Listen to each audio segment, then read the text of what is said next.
Hello, I'm Dr. Rick McKenzie from the Modeling, Simulation, and Visualization Engineering Department at Old Dominion University. And I would like to introduce you to a concept that could become the standard of care for emplacing dental implants. Did you know that long-term studies have shown implant success in the upper jaw has been as low as 42%?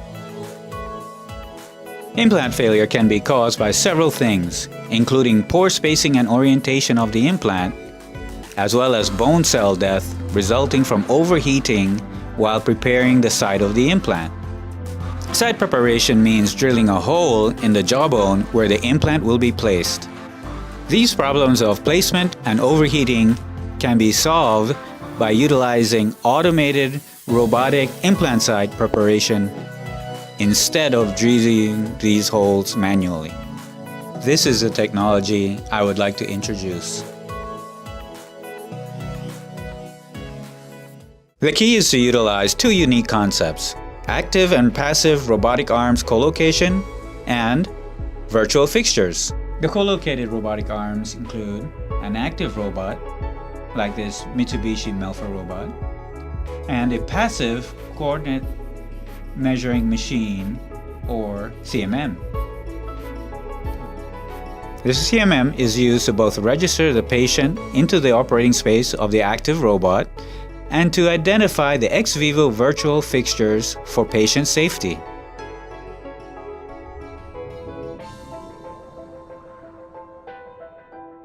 The active robot arm drills the implant site while avoiding the virtual fixtures.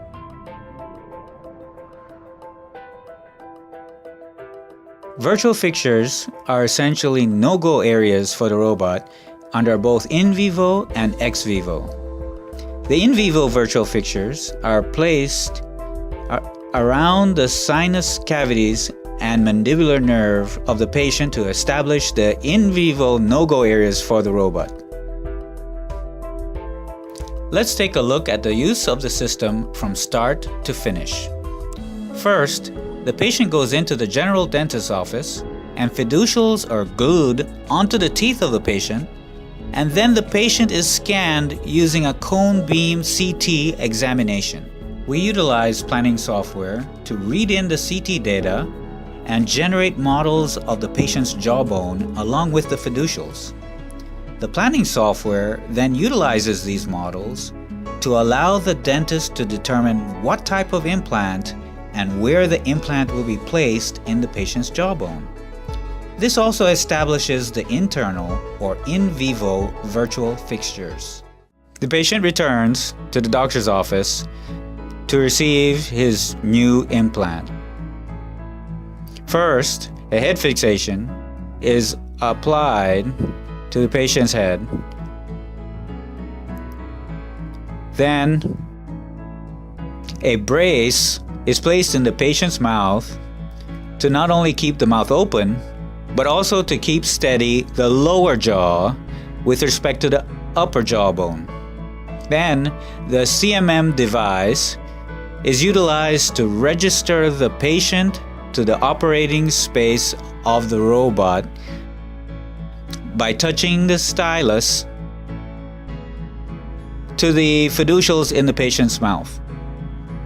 Also, the user would then establish the external or ex vivo virtual fixtures by identifying the no-go areas around the patient's head.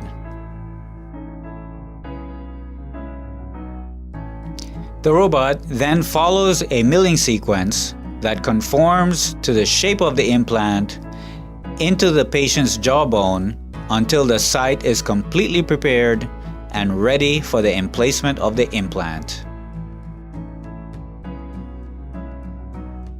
Then, the implant is placed into the hole that was milled by the robot into the patient's jawbone.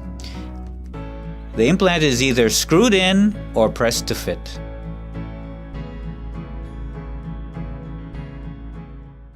This technology will improve the placement, orientation, and bone health associated with dental implants. and can be used with any commercially available type of implant. Additionally, this technology goes beyond that because it can be used with significantly more complex types of implants, such as those that have double roots. Double root implants are thought to achieve superior stability, especially in the large molar regions. We feel this technology will soon become part of our future, and we invite you to take a closer look at the potential it has to offer.